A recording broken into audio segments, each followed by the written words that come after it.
नमस्कार श्रोतेहो, श्रीराम समर्थ। आज आपण हरिविजय ग्रंथाचा 15वा अध्याय बघणार आहोत। 15व्या आधीच्या अध्यायात आपण पाहिलं की कृष्णाने गोवर्धनावर असताना कंसाच्या दूताने आग लावली होती सगळीकडे, तर ती त्याने गिळून टाकली। आधी हा प्रसंग एकदा घडलेला आहे। मोठं रूप स्वतःचं घेऊन तोंड उघडून सगळा अग्नी गिळला। इथे त्या अध्यायाचा शेवट झाला होता। आता आपण प्रथेप्रमाणे पहिल्या 5 ओव्या वाचूया आणि मग ह्या अध्यायात काय कथा आहेत ते बघूया। श्री गणेशाय नमः। जय जय वृंदावन विलासिया, निर्विकल्प वृक्षा करुणालया, अहंकार विषधर कालिया, पाया तळी रगडिला, परम दुर्धर दुर्वासना, हेची जीवे शोषिली तुवा पुतना, अपार संसार भ्रममोचना, व्रजभूषणा सुखाब्दे, अघबक केशी षटकासर, सुर हेची कामक्रोध मद मत्सर, मर्दिले दैत्य दुर्धर, श्री मनोहर विजयी तू, नाना विकार भेदरंजना, अक्षय अपरिमिता निरंजना, गोपी जनमानस रंजना, सनातना प्रतापिया, कमलपत्राक्षा कमलनयना, निंदक दुर्जन वनभंजना, अभेद प्रेमळ भक्तरक्षणा, हरी निर्गुणा निरुपाधिका। कृष्णाचं वर्णन आहे आणि स्तुती करतायत श्रीधर कवी की तू कसा आहेस रे, की तू आत्तापर्यंत जे जे केलंस त्यातनं तू मनुष्याच्या मनात जेवढ्या ज्या दुर्वासना आहेत, वाईट गोष्टी आहेत, त्याच्या बुद्धीत त्या सगळ्यांचा नाश केलेला आहेस। म्हणजे त्या एखाद्या मानवाकरता त्याच्यातला अहंकार, मद मत्सर, क्रोध, मोह, लोभ ह्या सगळ्या गोष्टी नाहीशा व्हाव्या आणि तशा झाल्या तर आपोआप तो सत्स्वरूपाला प्राप्त व्हायला तयार होतो। म्हणजे साधना हवी, नामस्मरण हवं, पण ते सगळं आहे आणि आज जर दुष्टवृत्ती आहे तर त्याचं फळ ईश्वर देत नाही किंवा त्याला ईश्वर भेटत नाही। त्याच्या ज्या काही तपश्चर्या केली असते त्याचं फळ जरूर देतो, पण त्याच्या वाईट गुणांमुळे त्याला शासनही करतो। आपण रावणाची कथा आपल्याला माहिती आहे की स्वतः किती तप केलेलं आहे रावणाने, शंकराने तर जाळून आत्मलिंगही द्यायला निघाले, परंतु शेवट त्याचं जी दुर्वासना होती, अहंकार आणि दुर्वासना, ह्या 2 गोष्टींनी त्याचा विनाश केला, नाही का। त्यामुळे ह्या पहिल्या 5 ओव्यात हे वर्णन आहे की म्हणजे कालिया कोण होता, तर अहंकाराचा विष धारण केलेला जणू व्यक्ती आहे, तर त्याला कसं पायातळी रगडलंस तू, किंवा पुतना हिच्या मनात अत्यंत दुर्धर अशी दुर्वासना होती, त्या दुर्वासनेचा नाश करण्याकरता तू पुतनेला मारलंस, किंवा अघबक केशी षटकासूर हे सगळे म्हणजे कामक्रोध मद मत्सर असे आहेत। म्हणजे माणसाच्या मनातले हे विकार तू मारून टाकलेस आणि असा तू मनोहर विजयी असा हा परमात्मा तू, तर मूळ सनातन तू आहेस, अपरिमित आहेस, निरंजन आहेस, अशा कृष्णा तुला नमन असो। आणि मग 14व्या अध्यायात काय घडलं ते सांगून नवीन पुढच्या कथेला सुरुवात करतात श्रीधर कवी की चतुर्दशाध्यायाचे अंती, गोवर्धनी असता श्रीपती, अग्नी लाविला कंसदूती, कृष्णे निश्चिती गिळला तो। यावरी एकदा श्रावण मासी, पितृतिथी अमावास्येसी, माता पूजिती पुत्रासी, वाणे देती अपारे। श्रावण महिन्यात श्रावणातली जी अमावास्या येते त्याला पिठोरीचं व्रत करतात, आपल्याला सगळ्यांना माहिती आहे। आणि त्या व्रतामध्ये आई आपल्या मुलांना वाण देते आणि ते देताना अतिथी कोण असं विचारते वाण तयार करून, मग पाठवून त्यांनी मी आहे असं म्हणायचं असतं। त्याची जी कथा आहे ती आपण संपूर्ण चातुर्मास पुस्तकात अनेकदा वाचलेली आहे की ही श्रावण अमावस्येची काय कथा आहे पिठोरीची, ते व्रत येतं म्हणे। तर सगळ्या आया आपल्या मुलांना पुजतात, रोहिणी बळरामाला पुजते आणि वाण देते, यशोदा पण कृष्णाला पूर्ण पूजा करून वाण देते। तर इकडे मथुरेत बंदीशाळेमध्ये वसुदेव देवकी असतात, नाही का। देवकीला त्या दिवशी खूप आपल्या मुलाची आठवण येते। आठवणी श्रीकृष्ण रूप सावळे, दुःख केले अपार। मग ती स्वतःला दोष द्यायला लागली, त्या दोषात मी काय काय पाप केली असावी म्हणून मूल दुरावलं। तर ती म्हणते, माया बोले ते क्षणी, मी वांझ सप्तपुत्र विऊनी, 8वा झाला चक्रपाणी, तोही माझा अंतरला, कौसे परमचांडाळे, अवघी मारिली माझी बाळे, एकही नाही उरले आजी वाण द्यावया। आणि का तर मग तिला असं काय म्हणतो आपण, अपराधी भावना येते की हा माझे पूर्वकर्म ओढवले, घोर पाप कैसे फळासी आले, हा गाई वत्सासी विघडिले, की मृगीचे तोडिले पाडस, किंवा मोडीला हरिकीर्तन रंग, की ऋषीचा केला मानभंग, किंवा माता पिता सद्गुरू सव्यंग, शब्द बोललेले मी पूर्वी. असं मी काहीतरी म्हणे केलंय, त्यामुळे मला हे दिवस भोगायला लागत आहेत. एक तर बंदीशाळेची व्यथा आणि आपलं मूल आपल्यापासून तुटणे, ही दोन दुःख प्रत्यक्ष त्या पूर्णावतार असलेल्या कृष्ण परमात्म्याचे आईवडील भोगतायत. आपले भोग बघताना आपण काय विचार करावा लागेल, आणि तो आपण करतोही. फक्त असं असतं की तो आपल्याला वळत नाही. आपण सामान्य माणसं, त्यामुळे आपल्या बुद्धीची, विचारांची, आध्यात्मिक तयारीची कुठचीच पोच इतकी नसते की हे आपण पचवू. त्यामुळे आपण पचवू शकत नाही. त्यांनी पचवलंय आणि ते तिथे आहेत. आपल्याला केव्हाच आपण वर गेलो असतो, इतके दिवस बंदिवास आहेत आणि आपली इतकी मुलं आपल्या पुढ्यात मारली जातात म्हटल्यावर, पण ते आहेत, शांतपणे आपला भोग भोगतात. पण तिला आजच्या दिवशी वाईट वाटतं की ती म्हणते की असं काय रे, सगळ्यांनी वाणं दिली असतील आपल्या मुलाला, पण मी वाण देऊ शकत नाही आहे, कारण मी इथे बंदीशाळेत आहे आणि माझा तर तो कृष्ण कुठे आहे त्यांना काय माहिती. आणि अगदी सगळीच होते. वसुदेवही तिला समजावतो की आहे खरं, पण काय करणार. तरी पण ती म्हणते की आता तिचं असं म्हणणं असतं की 14 वर्ष वनवास बघून का होईना, पण नंतर कौशल्याला राम भेटलाय, तू मला कधी भेटणार आहेस, माझा हा वनवास कधी संपणार आहे, पण तरी वाणटक दिलं पाहिजे, व्रत आहे ते, असं म्हणून ती सगळं वाण तयार करते आणि मनापासून श्रीकृष्णाचं चिंतन करते आणि म्हणते, म्हणे जेथे असेल बाळ सगुण त्यासी वाण पावो हे. आईचं हृदयच असं असतं. आपल्याला श्रावणातली ज्योतीची कथा माहिती आहे की ती आई कडक व्रत ज्योतीचं करून म्हणायची, जिथे माझं बाळ असेल तर तिथे ते सुखी राहो. किती दूर असेल, कासविणीसारखं दुरून ती नजरेने त्याला पोसत असते. जगातली कुठलीच आई, आता आद्य शंकराचार्यांनी म्हटलं ना, कुपुत्रो जायेत किमपि कुमाता न भवती. पण जगातली कुठली आई असो, मुळात तिची कुठली दुष्ट कशी वृत्ती असो, पण तिने जन्माला घातलेलं मूल हे तिला जीव की प्राण असतं. इथे तर हे देवाचे आईवडील आहेत.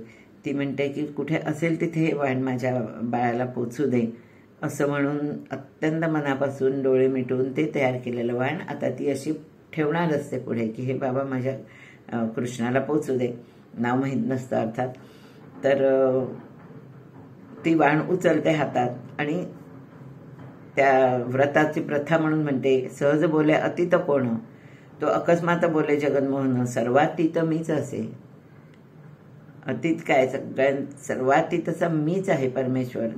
जीवशिवासी जो अतीत, पिंड ब्रह्मांडा विरहित, तोची मी झालो तुझा सुत, वाण निश्चित मज दे. असं म्हणून तो येऊन वाण घ्यायला लागतो. देवकी मग बघते, तो समोर आल्यावर तर सावळी मूर्ती अक्षरशः तटस्थ होते, बघत राहते. तिचं भान हरपतं, डोळ्यातनं अश्रू यायला लागतात आणि ती त्याला विचारते, कोणाचा रे तू बाळ, बाळा दिसतोसी बरवा वेल्हाळा, माझाही कृष्ण सावळा, तुझं एवढाच असेल. असं म्हटल्यावर हसून कृष्ण सांगतो, अगं मी तोच आहे, मी तुझाच आहे, कृष्ण आहे तुझाच, ओळख पटवून घे. असं म्हटल्यावर मात्र तिला इतकं रडू येतं आणि तिला पान्हा फुटतो. ती त्याला मांडीवर घालते आणि पान द्यायला लागते. वसुदेव बाजूला असतो, त्यालाही अत्यंत आनंद होतो. तो विचारतो पण की कोणाला तू स्तनपान करतेस, तर ती म्हणते, माझा कृष्ण माझ्या आजच्या व्रताला पावला विठ्ठलच्या, आणि म्हणून कदाचित ती भावनावून ते व्रत पुढे असं चालू राहिलं असेल की देव पावतो आपण ते व्रत केल्यावर, आपली मुलं बाळ सुखात राहतात असं. तर ती म्हणते, मला देव पावला, माझ्या व्रताचं फळ मिळालं आणि हा माझा कृष्ण आहे. त्याने गोकुळात जाऊन खूप काय काय काय काय तो लीला करतोय हे आपण ऐकत असतो, आपल्या कानावर बातम्या येत असतात, पण आत्तापर्यंत आपल्या डोळ्याने आपण त्याला पाहिलं नव्हतं. आज आपल्याला त्याला बघण्याचं पुण्य मिळालं. जिकडे तिकडे नाही तर तो मनाने दिसत होता, पण प्रत्यक्ष तो कसा दिसतो, किती सुंदर आहे, किती गोजीरवाणा आहे, हे सगळं आज आपण पाहिलं. झालं, आईला अगदी त्याने मिठी मारली, नंतर दोघांना आई वडिलांना नमस्कार केला आणि तो म्हणालाही की मी तुम्हाला धावा केलास ना, म्हणून मी तत्काळ आलोय तुला भेटायला, तुझं वाण घेतोय, तू कसलाही शोक करू नकोस, तुमची मी लवकरात लवकर आता सुटका करणार आहे, तोवर तुम्ही शांत चित्ताने राहा. इकडे काय झालं, कोणीतरी कौसाला येऊन कोणीतरी नाही, क्षमस्व, इकडे काय झालं, कौस सभेत बसला होता. तिथे नारद प्रकट झाले नेहमीप्रमाणे कळलाव्याला आणि म्हणाले, कौस सभेत आला ब्रह्मपुत्र, म्हणे तुझं कळला की समाचार, कृष्ण येऊनही गेला सत्वर माता पितायाशी भेटून.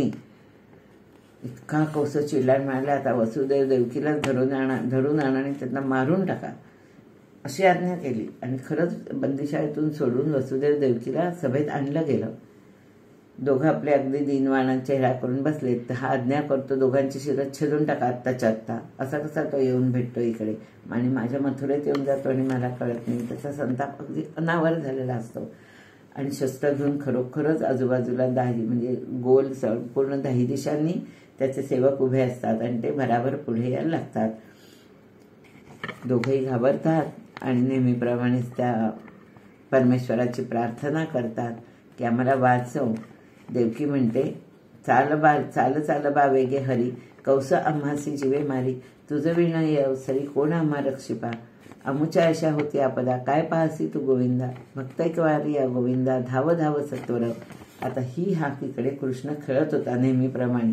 त्याचं दिनचर्या काय, दिवसभर तिथंच उंदाडायचं, मध्ये ती शिदोरी खायची आईने दिलेली त्याचा काला करून. संध्याकाळी सूर्यास्त व्हायला लागला की एक सुंदर बासरी वाजवायला घ्यायची. त्या सुरात सगळ्या गायी परत यायच्या आणि त्यांना घेऊन तो गोकुळात जायचा. हीच तर दिनचर्या. तसाच तिकडे खूप खेळत असतो आणि त्याला एकदम तिथे कळतं की आपली आई संकटात आहे आणि तिने हाक मारले. खेळता खेळता मुखातून काढिले सुदर्शन, मथुरेकडे अवलोकून, दिले तेव्हा भिरकावून गुप्तपंथे सत्वर, चक्र येऊन या त्वरित, दोघांभोवते असे रक्षित, जो डोळ्याचे पातेल होतं तो शतावर्तने चक्र करी. आपोआप सुदर्शन तिथून सुटलं, इकडे आलं आणि वसुदेव देवकीच्या संरक्षणाला त्यांना मध्ये ठेवून असं फिरायला लागलं की त्याच्या भोवती जे सैन्य होतं ना ते सैन्य सगळं अक्षरशः सुदर्शनाने कापलं गेलं, कापून काढलं. रक्ताचे आणि रक्ताचं थारोळं आणि सगळ्या त्यांच्या अवयवांचे खच पडले अक्षरशः आजूबाजूला. हाहाकार झाला, शिरांच्या राशी पडल्या. हे सगळं स्वतःच्या डोळ्यांनी कौस बघतोय. तो म्हणतो, कोण कधी हा संसार म्हणजे संहार, दिसत तर व्यक्ती कोणी नाहीये पण ते सुदर्शन चक्र फिरताय आणि सगळे माना कापल्या, त्यात सगळे राक्षस भोवती शस्त्र घेऊन उठलेले हातातले शस्त्र पडतात आणि मरून जातात. मग कौस मनात म्हणतोय की नाही बाबा, हा खरंच ईश्वर यांचं रक्षण करतोय. मी त्यांच्या मुलांना तर मारलं पण ह्यांना मारायचाही जेव्हा जेव्हा प्रयत्न केला तेव्हा मला यश नाही आलं. नारदही तेव्हा म्हणाले, ह्यांना मारून काय करशील, म्हणजे कदाचित त्यांचं रक्षण दोघांचंही देवच करतोय. म्हणून तो दोघांनाही सोडून देतो. म्हणतो, जा तुम्ही बंदीशाळेत परत, तुम्हाला मी कधी मारणार नाही, निर्भय असाव्यांतरी. म्हणजे त्या क्षणी त्यांना निर्भय राहा म्हणून सांगतो. वसुदेव देवकी लगेच निघतात, बंदीशाळेत येतात. कवी म्हणतात, श्रीधर कवी, पाठी असता भगवंत कृतांतही न करू न शके घात, अपाय तो उपाय होतं, विघ्ने निरसती सर्वही. त्यामुळे तुमच्या अनेक पापांनी सगळे भोग म्हणून तुम्हाला भोगायचेच आहेत, विघ्न येणारच आहेत. पण जर तुमचं नामस्मरण असेल, तुमची हृदयापासून भक्ती असेल आणि सगळ्यात महत्त्वाचं म्हणजे तो समर्पण भाव असेल, माझं काहीच नाही, जे ते तुझं आहे, तू दुःख दिलंस तर तेही तुझं आहे आणि ते तू दिलंस म्हणून मला हवं आहे. या बाबतीत गोपींची छान गोष्ट आहे खरी, पुढे घेऊ आपण कधीतरी. पण अशी श्रद्धा असायला पाहिजे. तितक्या श्रद्धेने देवकी प्रार्थना करते ना, त्यामुळे विघ्न तिचं निरसून जातं. आणि ते दोघं जण परत बंदीशाळेत जातात आणि हे सुदर्शने आपल्या स्थानी निघून जातं. एक दिवस असं होतं की कृष्ण खेळत असतो वृंदावनात आणि तिथे गवळणी येतात, कारण त्या रस्त्याने त्यांना जायचं मथुरेला. आणि त्याच्यामध्ये राधा असते अत्यंत सुंदर अशी. आणि हे लोक मित्र सगळे खेळत असतात. तर कृष्ण दुरून सगळ्या गवळणी येतात बघतो आणि त्याचा एक मित्र, त्याचं नाव वडजा, त्याला तो सांगतो, जा झाडावर चढ आणि बघ कोण कोण येतात, त्यांच्या हातात काय काय आहे, किती गोरस आहे वगैरे. तो पटकन कृष्णाची आज्ञा ऐकून झाडावर चढतो, वाकून वाकून बघतो आणि म्हणतो, सगळ्या सुंदर सुंदर गवळणी मस्त छान छान रंगीबेरंगी कपडे घालून डोक्यावर कमरेवर सगळे गोरसाचे घट घेऊन चालत येतात आणि त्या सगळ्यांच्या मध्ये एक अत्यंत सुंदर अशी, म्हणजे सगळ्या नक्षत्रांमध्ये जसा चंद्र असावा तशी दिसणारी एक आहे, आणि ती राधा आहे. आणि ती दुरूनही सतत तुझ्याचकडे बघते किंवा तुझाच शोध घेते. म्हणजे कान्हा कुठे दिसेल, कृष्ण कुठे दिसेल, तिचं चित्त सगळं तुझ्याकडे लागलंय. मजा कर तिची. तिला सांगते, तू जात होतास ना तिच्या घरी रोज तिला आनंद द्यायला. तिने म्हटलं ना कृष्णाला त्या कथेत की मला तू मोठा असतास तर किती छान, मला तुझा सहवास आवडेल. तेव्हा तो क्षणात मोठा झाला होता, 5 वर्षाचा होता फक्त. आता थोडा अजून मोठा झालेला आहे, 7 वर्षाचा. तर आणि रोज तो तिला भोग देत होता. आणि मग ते कोणाच्या ते लक्षात आलं आणि यशोदेला तक्रार केली. गोष्ट आपण आधी पाहिली. तर हे त्या वडजालाही माहिती आहे, म्हणून तो त्याला सांगतो, जा जा, ती सतत तुझाच शोध घेते, जा आज जा आणि तू दान माग, म्हणून मला हवाय दान, आणि तुझं तिचा संग माग, असं हा भडकवतो त्याला आणि जा जा करतो. तर खरंच कृष्ण धावत येतो आणि या सगळ्या गवळणींना अडवतो. तर त्या गवळणी तर तिकडे दुर्लक्ष करतात, पण हा थेट येऊन राधेच्या समोर पाहतो. म्हणतो, माझं दान नाही मला आत्ता, मला कृष्णाला टाकून तुम्ही कुठे शून्य मार्गाने जाताय, जिथनं तुम्हाला काहीच मिळणार, प्राप्त होणार नाही, अशा मार्गाने का जाताय, माझं अनंता टाकून, असं तो म्हणतो.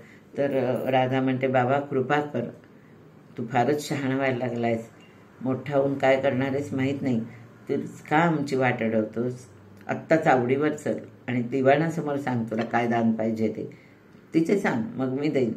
असं म्हटल्यावर कृष्ण म्हणतो, अच्छा सो चावडीला जायची तुला घाई झाली आहे का, मग तर मी तुला म्हणजे भोगल्यापासून सोडणारच नाही, असं हट्ट करतो.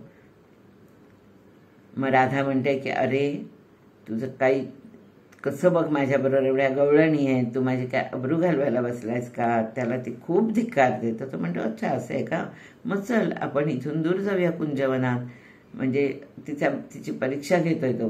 त्याच्यावरही ती त्याच्याशी रागवून अगदी बोलली की तुझी जीभ आहे ना ती सुसाट सुटली आणि तोंडाला येईल ते बडबडते, पण कृपया तू हे करू नकोस.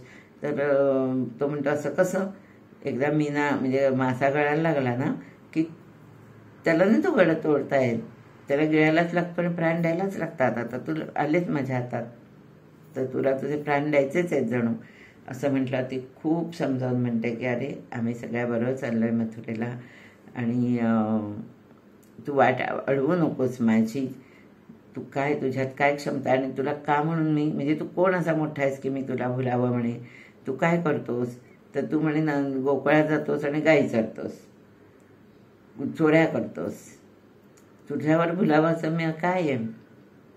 तर तो म्हणतो नाही नाही म्हणे, आणि कौसाला कळलं तर म्हणे तो तुला पकडेल आणि घेऊन जाईल. असं म्हटल्यावर कृष्ण सांगतो, कौसाला, त्याला तर मी क्षणात मारणार आहे, चाणूर मुष्टिक सुद्धा आपटून मारणार आहे. असं म्हटल्यावर आणि मग समजा मी ते केलं तर मग तू माझी बायको होशील का, नवरी होशील का, असं म्हणे कृष्णाने विचारलं. तर ती म्हणाली, अरे तू कसल्या पराक्रमाच्या गोष्टी करतोस, तुला तर काखेत घालून, म्हणजे तुला तर काखेत दोरी बांधून हिने यशोदेने बांधून ठेवलं तो खळीला, हा तुझा महिमा, त्याची निर्भत्सना करते प्रत्यक्षात. अक्षरशः कृष्ण रागावतो आणि म्हणतो, बघतो आता हिला शिकवतो धडा. खूप अडवून पाहिलं पण ती त्याची सतत निंदा करत राहिली. मग कृष्णाने सांगितलं, मी तर कौस वगैरे तर मारणारच आहे, पण पूतना, शकट, केशी, तृणावर्त, अग, बक, कालिया, हे सगळ्यांना मारलेलं तू तर तुझ्या डोळ्याने पाहिलास म्हणे, 12 गाव अग्नी गिळलेला तू पाहिलास, तुला माझा पराक्रम कळत नाही, मी तुला पराक्रमी वाटत नाही आणि तू मला दूषण देतेस. नंद बुडालेला त्याला मी बाहेर काढलाय, सापाच्या मुखातून त्याला बाहेर काढलाय, असं सगळे त्याचे जे गुण आहेत ते तो स्वतःच सांगतो. आणि तो म्हणतो की अशा मला तू दोष देतेस, शब्ददूषण लावतेस, मूर्ख आहात तुम्ही गवळणी. असं म्हटल्यावर राधेची एक मैत्रीण असते चंद्रकळा, ती येऊन कृष्णाच्या अगदी पायाला धरते, पाय धरते आणि म्हणते, आम्हाला सगळ्यांना तुम्ही क्षमा करा, सगळं तुमचं बरोबर आहे, पण तुमचं समाधान नाही का होत, तुम्ही गोकुळात येऊन सगळं आमचा गोरच चोरलात आणि आता आम्ही ते घेऊन चाललोय ना मथुरेला, आम्हाला इथून सुखाने जाऊ दे ना, ते विकलं जाऊ दे सगळं. राधा चुकते मान्य, तिच्या वतीने मी माफी मागते, असं ती चंद्रकळा म्हणते. राधा म्हणते काही काही नको, अजिबात त्याची माफी मागायची गरज नाही, हा असाच पिडतो, यानेच तर मला म्हणे माझ्या सगळ्या संसारावर पाणी ओतलाय, जे जे काही केलं त्याने, माझी सासू, माझा नवरा सगळे माझ्यावर चिडले, ह्याच्यामुळे माझा संसार असा झालेला आहे, नाहीसा झाला आहे असं ती म्हणते. म्हणजे प्रत्यक्षात खरं तर ती कृष्ण रूप झालेली आहे, ती संसारापासून पूर्ण विरक्त झालेली आहे. असं म्हटल्यावर कृष्ण जाऊ दे, त्यांना सोडून देतो म्हणतो, आणि मग या सगळ्या गवळणी जातात मथुरेला, सगळं विकून परत येतात. परत येताना यमुनेकाठी येतात आणि बघतात कृष्णाला की चल तू आम्हाला आत्ता सोडलंस ना, म्हणून आमचं सगळं धंदा छान झाला मथुरेला आणि आम्ही आता परत जातोय. कृष्णाचे परत धन्यवाद करतात आणि परत आपल्या गावात जातात. एकदा असं घडतं की हेमंत ऋतू येतो, त्यातला मार्गशीर्ष महिना. त्या मार्गशीर्ष महिन्याचं महत्त्व आपल्याला गीतेत माहीतच आहे, तुम्हाला माहिती आहे. कृष्णाने मी कशात आहे असं सांगताना महिन्यामध्ये मी मार्गशीर्ष महिन्यात आहे असं सांगितलं होतं त्यांनी. 12 मासामध्ये मला मार्गशीर्ष प्रिय आहे, ऋतूमध्ये मला हेमंत ऋतू प्रिय आहे असं कृष्णाने सांगितलेलं आहे गीतेमध्ये. हे वचन आपल्याला माहीत आहे. तर तो महिना येतो, तर त्या महिन्यात असं असतं की ह्या सगळ्या ज्या गवळणी आहेत ना, तर हरिसुख म्हणजे कृष्ण भक्ती आपल्याला प्राप्त व्हावी म्हणून एक व्रत करतात, कात्यायनी व्रत. त्याच्यात काय केलं जातं तर सकाळी लवकर उठायचं, स्नान करायचं आणि सूर्य उगवताच वाळूची मूर्ती करायची कात्यायनीची आणि तिच्याकडे प्रार्थना करून, म्हणजे मनी धरुनी राजीव नेत्र, जपती देवी पुढे मंत्र, ती देवी बनवतात. तो गोपान माझी स्मरारी मित्र, खेळत असे आस्वानंदे. या बायका तो व्रत करायला नदीकाठी येतात. म्हणजे काय करणार, नदीत स्नान करणार, मग ती सगळी पूजा करणार आणि हे दरवर्षी न चुकता करणार. आणि कशा करतात, हरिसुख प्राप्त व्हावा, म्हणजे ईश्वर प्राप्त व्हावा म्हणून, संसारातनं मुक्तता मिळावी, संसारात असलो तरी त्याची कृपा राहावी, अशा सगळ्या कारणाने त्या व्रत करतात. कृष्णाने ठरवलं आता ह्या व्रताचं फळ ह्या सगळ्यांना द्यायचं नक्की, म्हणून त्याने एक लीला करायची ठरवली. या सगळ्या आल्या यमुनेच्या काठी, त्याने आपली वस्त्र ठेवली काढून आणि पाण्यामध्ये उतरल्या. कृष्णाने काय केलं, सगळी वस्त्र त्यांची पळवली आणि झाडावर नेली. सगळ्या अत्यंत लाजून यमुनेच्या पाण्यात स्वतःला त्याने पूर्ण बुडवून घेतलं आणि खूप बोलायला लागल्या त्याला, की म्हणजे घाबरल्याही, कारण त्यांच्या घरी वृत्त कळलं तर कृष्ण अशा प्रकारच्या खोड्या काढतोय. एक गोपिका पे थरथरा म्हणे वस्त्रे देई भुवन सुंदरा, तुवा साधिला डाव खरा एकांत बरा पाहुनी, बहुत भला तो कृष्णनाथात आमची वस्त्रे देई आता, बहुत शीत वाजते अनंता, खूप थंडी वाजते, दातखिळ्या वाजतायत, तू लवकर आमची वस्त्र दे. तो ऐकतच नाही. तो म्हणतो, कृष्ण त्यांना म्हणतो की का देऊ वस्त्र, तुम्हाला कळत नाही, तुम्ही अशा नग्न शिरलात कशा पाण्यात, ही म्हणे सूर्यकन्या आहे आणि परम पवित्र अशी, आणि तुम्ही अशा पाण्यात शिरलात नग्न होऊन. आता ह्याचं तुम्हाला प्रायश्चित्त घ्यायला हवं आणि त्याकरता तुम्हाला येऊन सूर्याला प्रार्थना करायला हवे, त्याची क्षमा मागायला हवे.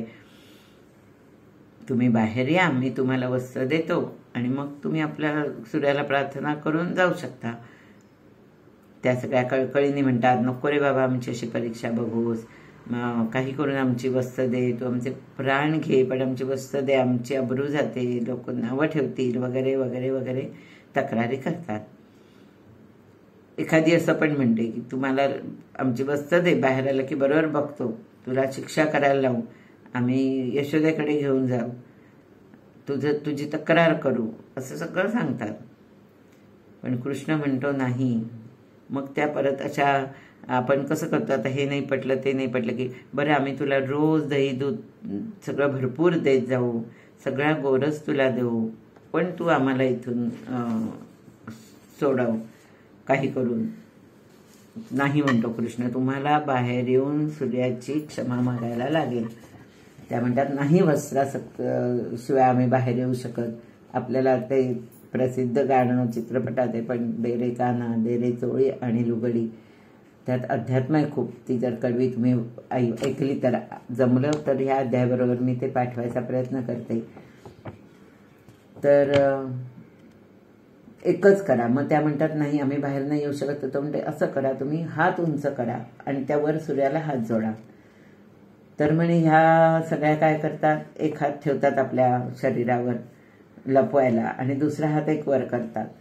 तर कृष्ण म्हणतो एका हाताने केलेला नमस्कार पोचत नाही सूर्याला, दोन्ही हस्ताने नमस्कार केला पाहिजे. एका हस्ते करिता नमस्कार, पुढे पाहावे जन्मांतर, न चुके सहसा यरझार, हे निर्धार जाणी दे. एक हस्त कामसदनी, एका हस्ते नमितादिन मणी, प्रपंचाकडे चित्त ठेवणी, लटिका परमार्थ दाविला, असा अर्थ होतो. आणि तुम्ही त्यामुळे दोन्ही हात वर करूनच आदित्याला नमस्कार केला पाहिजे, सूर्याला. इथूनच करा, हरकत नाही बाहेरून करायच्या ऐवजी. शेवट अगदी हार मानून त्या दोन्ही हात वर करून सूर्याला नमस्कार करतात, प्रार्थना करतात की आमची वस्त्र दे. यावरून मला एकदा मकरंद बुवांनी एका म्हणजे हरिकथाच करताना भागवतात कधीतरी सांगितलं होतं की त्यामुळे शास्त्रही असं तयार झालं होतं की कोणीच पुरुष असो वा स्त्रिया तुम्ही पाण्यामध्ये, नदीत, समुद्रात नग्न स्नान करू नये, निर्वस्त्र स्नान करू नये, काहीतरी अंगावर कपडा असावा. आणि तसं केलं तर तुम्हाला त्या जलप्रवाहाची आपल्याला क्षमा मागायला लागते, असं एकदा कथेत सांगून गेले ते बुवा. तर शेवट यांनी दोन्ही हात वर केले आणि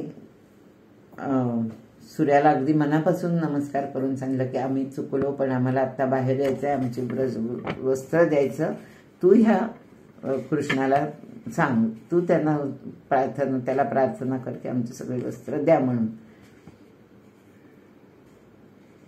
मग त्यांची समस्त होते. त्यांनी केला जेव्हा नमस्कार तेव्हा तोषला राणा वैकुंठीचा, असं श्रीधर कवी म्हणतात. मग त्यांची समस्त वस्त्रे दिधली नव पंकज नेत्रे, भक्त पालके स्कंद तात मित्रे, नवलीला दाखविली. सगळ्या गोपी बाहेर आल्या, त्यांनी आपली वस्त्र नेसली आणि कृष्णाला नमस्कार केला आणि म्हणाला तुझा होताचे समागम, हरी आम्ही होऊ निष्काम. मग काय बोले आत्माराम, सकळ कामातीत जो, हरी म्हणे हो शरद ऋतू, चांदणी यामिनी शोभिवंतू, होता वृंदावनी मुरली संकेतू, यावे तुम्ही समस्त तेथे. म्हणजे ह्या शरण गेल्या कृष्णाला, पण त्यांची इच्छा काय होती की अरे तू खरंच इतका अद्वितीय असा आहेस की आम्हाला तुझा समागम व्हावा असा वाटतो आणि तसा झाला तर आम्ही निष्काम होऊ. म्हणजे थोडक्यात शृंगाराकडून भक्तीकडे.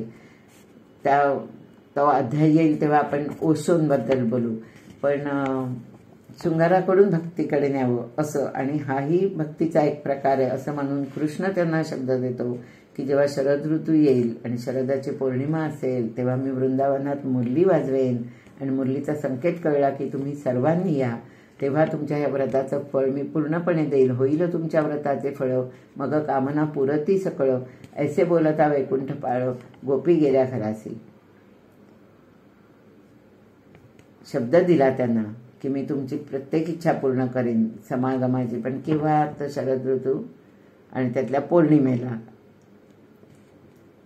हरिविजय ग्रंथात श्रीधर कवी ह्या अध्यायाच्या शेवटाला येतात आणि म्हणतात हरिविजय दक्षिण सागर, श्रीकृष्ण तेथे रामेश्वर, येथीचे यात्री भाविक नर, अत्यादरे धावती, करून या आवडीच्या कावडी, या रामेश्वरी येती भाविक कापडी, क्षणिक आयुष्य जाळून तातडी, आडाआडी पावले. प्रेम हेची जाणवी निरव, प्रीती अभिषेकीला रामेश्वर, ते तरले संसार सागर, सत्य साचार जाणीजे. ही हरीची कथा ऐकून तुम्ही त्याच्या प्रेमसागरात बुडून जा, तुमच्या प्रेमाच्या कावडी त्याच्यावर अर्पण करा, तर तो तुम्हाला तुमचं संसार सागरातून पार केल्याशिवाय तुम्हाला राहणार नाही असा विश्वास देऊन श्रीधर कवी अध्यायाचा शेवट करतात की इति श्री हरिविजय ग्रंथ संमत हरिवंश भागवत चतुर परिसोत भक्त संत पंचमादशाध्याय गोडहा. अभ्यास अध्याय 15 ओव्या 143. 2-3 कथा या अध्यायामध्ये आहेत, पण त्यातून अध्यात्म शिकवलेलं आहे. जेव्हा तो दोन्ही हात वर करून वस्त्र म्हणतो तेव्हा खरं तर सूचना अशीच आहे की तुम्ही ह्या माया मोह देहाच्या संकोचातनं ह्या देहात आणि देहाबरोबरच्या प्रारब्धातून बाहेर पडा, विसरून जा. म्हणजे संपूर्ण मी हा देह आहे हे विसरून जाऊन तुम्ही मला समर्पण केलं तर मी तुमच्या जवळच आहे कुठेतरी, हे सांगणारी ही कथा आहे किंवा अध्याय आहे. श्रोते हो, श्रीकृष्णार्पणमस्तु. शुभं भवतु, शुभं भवतु, शुभं भवतु. जय जय रघुवीर समस्त. आजच्या अध्यायात उल्लेख केलेलं दे रे कान्हा चोळी लुगडी हे गाणं मी तुम्हाला पाठवेन म्हटलं, पण काही माझ्या तांत्रिक मोबाईलमधल्या अडचणीने मी ते पाठवू शकत नाही. पण त्या गाण्यात अध्यात्म जे सांगितलेलं आहे तेवढ्या ओळी ज्या मला आठवत आहेत त्या मी तुमच्यापुढे सादर करते. की त्या गाण्यात शेवट या सगळ्या गोपी म्हणतायत की हात जोडिता बंधन तुटले, आता जीवाला मी पण कुठले. दोन्ही हात वर करून हात जोडायला सांगितले ना त्यांनी. म्हणजे तुम्ही लज्जेतून ह्या मुक्त व्हा की माझा देह दिसणार आहे का. दोन्ही हात वर करा. त्या सावरत असतात आधी स्वतःला आणि एका हातात नमस्कार करायला बघत असतात.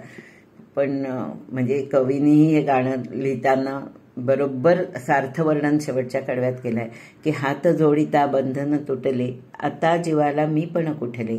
आत्म्याने जणू परमात्म्याला अर्पण केली कुडी. आत्म्याने जणू परमात्म्याला अर्पण केली कुडी, दे रे कान्हा चोळी लुगडी. प्रत्येकाच्या जीवात आपण म्हणतो ना, जिथे प्रत्येकात आत परमेश्वर आहे. आपला आत्मा हा अंश आहे त्याचा आणि तो परमात्मा आहे. आत्म्याला परमात्म्यापर्यंत पोचायचं आहे. हाच प्रवास प्रत्येक जीवाचा अपेक्षित आहे. मनुष्य देहात जन्माला येऊन या देहात ती साधना दिलेली आहे. तर ते जणू ह्या गोपींनी साधलं. ज्या क्षणी त्यांनी कृष्णाची आज्ञा ऐकून सूर्याला क्षमेचा नमस्कार केला दोन्ही हात वर करून, तेव्हा देहाचं भान सुटलं त्यांचं. देहात त्यांची लज्जा कुठे अडकली नाही. तर त्यांनी आपला हा देह जो आहे सगुणच आहे ते सगळं अर्पण करून टाकलं त्या परमात्म्याला. असं सुंदर गाणं आहे ते. खरं पाठवू शकले नाही मी, पण ह्या ओळी तुमच्यापर्यंत पोचवायच्या होत्या. क्षमस्व आणि धन्यवाद.